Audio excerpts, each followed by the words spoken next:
Hello students, welcome to physics with N N. आज चाहिँ हामी यो रोटेसनल डायनामिक्स च्याप्टरको न्युमेरिकल क्वेसन सल्भ गर्छौँ। मैले चाहिँ यो च्यानलमा चाहिँ भनौँ न फर्स्ट फेजमा चाहिँ न्युमेरिकल सल्युसनहरू सबै च्याप्टरको कभर गर्छु र त्यसको सकिसकेपछि चाहिँ सेकेन्ड फेजमा चाहिँ म थ्योरेटिकल टपिकहरू पनि सँगसँगै जाउँला।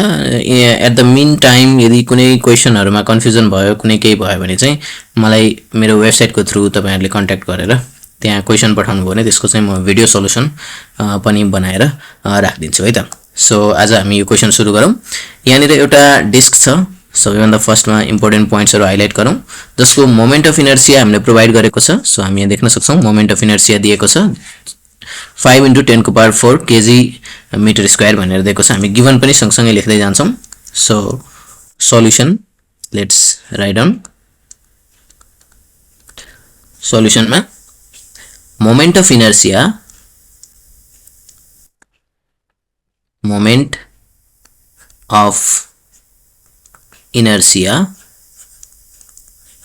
of डिस्क को मोमेन्ट अफ इनर्सिया दियो। लेट सपोज यसलाई चाहिँ हामीले I1 ले डिनोट गर्छौं है। सो यो भनेको हामीलाई 5 × 10⁻⁴ केजी मिटर स्क्वायर दिएको छ। Is rotating freely about an axis भनेपछि के बुझ्नु पर्यो भने यहाँनिर एउटा एक्सिस छ, यो एक्सिसको थ्रु एउटा डिस्क छ, यो डिस्क चाहिँ यसरी फ्रीली रोटेट गरिरहेको छ। ठीक छ, यो डाइरेक्सनमा फ्रीली रोटेट गरिरहेको छ। मैले यहाँनिर बनाइदिएँ है त। Through its centre at 60 RPM दिएको छ। यो जुन 60 आरपीएम दिएको हो यो रिभोल्युसन पर मिनेट भनेको छ। यो भनेको चाहिँ हामीलाई फ्रिक्वेन्सी दिएको छ है। फ्रिक्वेन्सी F = 60 आरपीएम दिएको छ। यसलाई रिभोल्युसन पर सेकेन्डमा लाने हो भने चाहिँ हामीले 60 रिभोल्युसन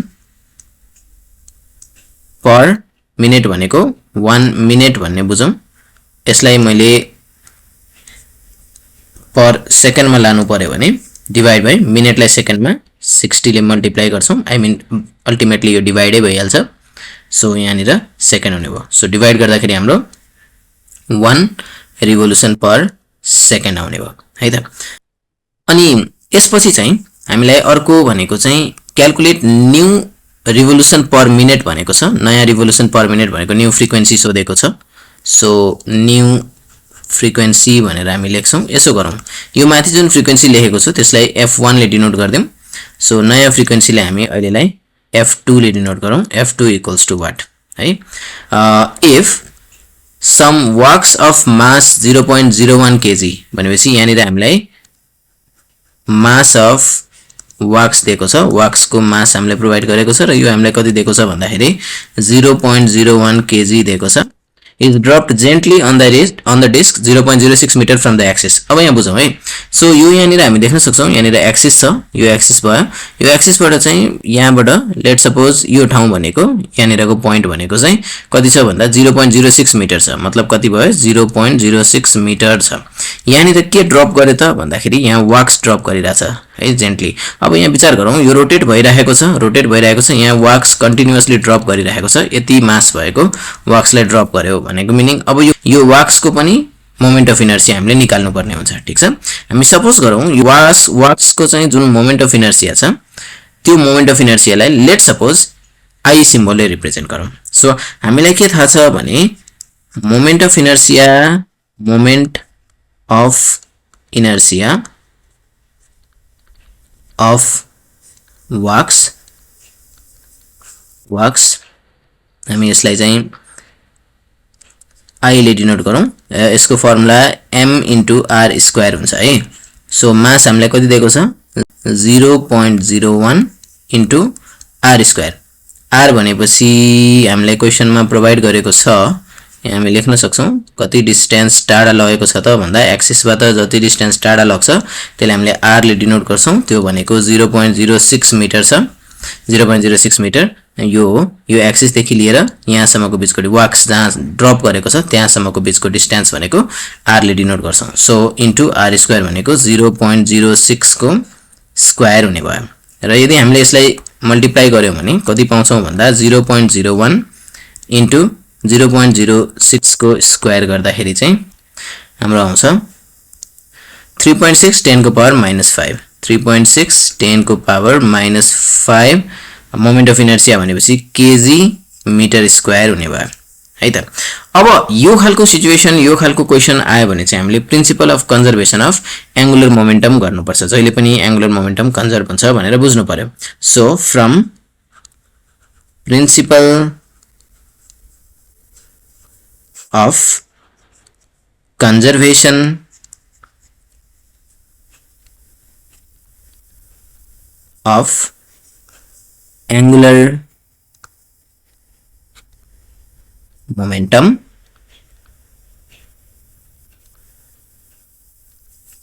के हो त भन्दा जस्तै लिनियर मोमेन्टम भन्ने बित्तिकै हामीले के भन्छौं मास इन्टु भेलोसिटी भन्छौं है लिनियर मोमेन्टमलाई। ठीक छ, लिनियर मोमेन्टमलाई हामीले के भन्छौं त मास इन्टु भेलोसिटी भनेर भन्छौं। अब यही कुरो यदि एंगुलर मोमेन्टममा जाने हो भने एंगुलर मोमेन्टमको फर्मुला के होला त भन्दाखेरि मासलाई हामी एंगुलर मोसनमा अथवा रोटेशनल मोसनमा मासलाई हामी के भन्छौं मोमेन्ट अफ इनर्शिया भन्छौं, जसले हामीले आई सिम्बलले रिप्रेजेन्ट गर्छौं। डट भेलोसिटी भनेको लिनियर भेलोसिटीलाई ट्रान्सलेशनल डायनामिक्समा लिनियर भेलोसिटीलाई हामीले रोटेशनल डायनामिक्समा लेख्ने हो भने चाहिँ त्यो एंगुलर भेलोसिटी भइदिन्छ। भनेपछि आई इन्टु ओमेगा हुने भयो। सो इनिशियल केसमा एंगुलर मोमेन्टम कति थियो भन्दा I1 ओमेगा 1 थियो भने अब फाइनल केसमा कति हुन्छ त भन्दा हेरौँ है मोमेन्ट अफ इनर्शिया डिस्कको आफ्नै छ जसले हामीले I1 सिम्बलले रिप्रेजेन्ट गरेको छौं। ठीक छ, त्यस्तै वाक्सको पनि हामीले मोमेन्ट अफ इनर्शिया फाइनल केसमा है वाक्स ड्रप गरेछ नि त हो त्यसको मोमेन्ट अफ इनर्शिया कति छ त भन्दा I ले डिनोट गरेछ भनेपछि total moment of inertia final कति भयो त भन्दा I1 प्लस I हुने भयो। यो टोटल मोमेन्ट अफ इनर्शिया भयो इन्टु ओमेगा 2 हुने भयो है। I1 omega 1 equals to I2 omega 2 भने अब यो लिटरली हामीले के निकालेको हो त यो भनेको के निकालेको हो त भन्दा यो हामीले I2 निकालेको है। So this is nothing but I2 हो। I2 भनेको फाइनल मोमेन्ट अफ इनर्शिया भनेको इनिशियल जति थियो त्यो छँदै छ त्यसमा वाक्स पनि एड भएको भएर चाहिँ हामीले I ले एड गरेको छौं है। और अब भ्यालु पुट गर्छौं हेरौं है। सबैभन्दा फर्स्टमा I1 जस्ताको जस्तै ओमेगा को फर्मुला 2πf भन्ने हामीलाई थाहा छँदै छ। सो 2πf1 भनेर लेख्छौं।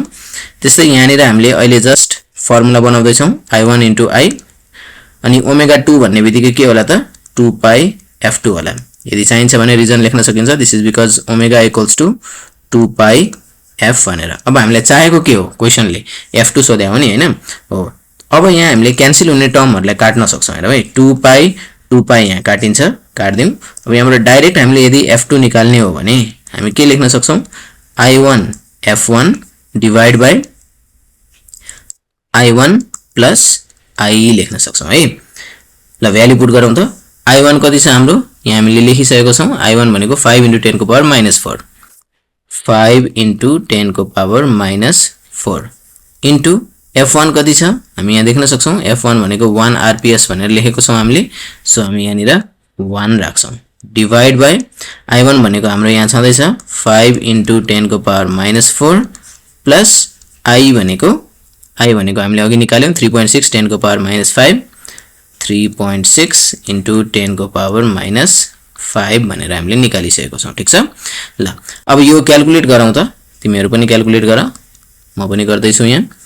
सो कति छ भने 5 * 10 को पावर -4 तल जाउँ कति हुन्छ 5 * 10 को पावर -4 प्लस 3.6 * 10 को पावर -5 गर्दाखेरि हाम्रो आउँछ 0.932 भनेको रिभोल्युसन पर सेकेन्ड आयो। अब यसलाई यदि रिभोल्युसन पर मिनेटमा लाने हो भने हामीले क्वेशनले पर मिनेटमा सोधेको छ नि त इन्टु 60 ले मल्टिप्लाई गरिदिनु पर्छ। सो यो केमा आउँछ रिभोल्युसन पर मिनेटमा आउँछ है। सो 0. इन्टु डाइरेक्ट हामी यहाँबाट इन्टु 60 गर्न सक्छौं र हाम्रो आन्सर यसको हुन्छ 55.97। सो 55.97 रिभोल्युसन पर मिनेट आन्सर आएको छ है। सो यहाँनिर हाम्रो आन्सर चाहिँ 56 rpm छ हामी यहाँ देख्न सक्छौं 55.97 भनेको लगभग 56 भयो। सो यस्तै खालको क्वेसन सल्युसनको लागि भिडियोको लागि चाहिँ च्यानल सब्स्क्राइब गर्नु होला। सँगसँगै चाहिँ मेरो वेबसाइट पनि भिजिट गर्न सक्नुहुन्छ। वेबसाइटको मैले यहाँनिर